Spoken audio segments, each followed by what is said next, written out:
安是机器人，根本就不是人。什么夏长安？机器人根本不配有名字。我们社会不能忍受伤害人类的 AI 存在。等一下，我们出去一趟。你们让我走！长安，你不可以走。你不是说你要当人的吗？你要当人，你就必须留下来，你必须好好面对这些人类会遇到的麻烦事。你不能再用 AI 的方式来解决了。我们会陪在你这边的，绝对不会离开。相信我们。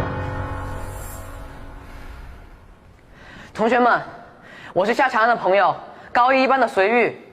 我也是夏长安的朋友，高一班的陈浩轩。相信很多人跟我们一样，都曾经是长安的朋友，和他朝夕相处过，嬉笑打闹过。难道你们对他的认识还敌不过电视上、网络上那些误导人的新闻吗？我很明白，大家都不懂 AI， 所以你们会害怕。但是你们想一想 ，AI 是人类创造出来保护我们人类自己的呀。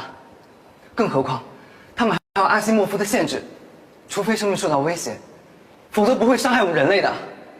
而且我也想问在场的各位，有谁被长安伤害过啊？有谁？为什么你们会去相信电视上、电脑上那些误导人的新闻呢？当前 AI 管理局也发出过声明，强烈说出那些都是不实的指控啊！谁说那些是不实的指控？程杰，你说话不要颠三倒四的。程姐，你那还没欺负够吗？我这儿就有夏长安伤害人类的证据。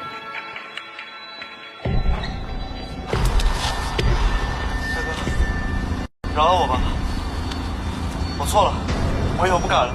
不要打我，我真的以后再也不敢了。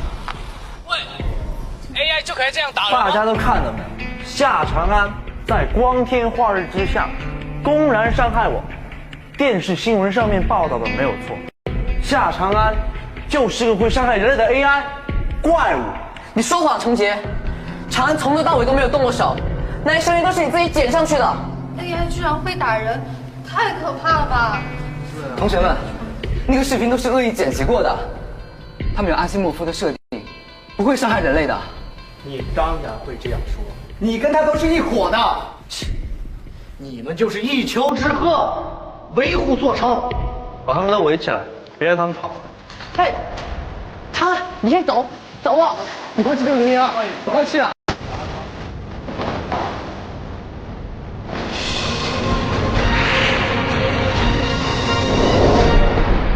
大家把他们绑起，别让他伤害人类！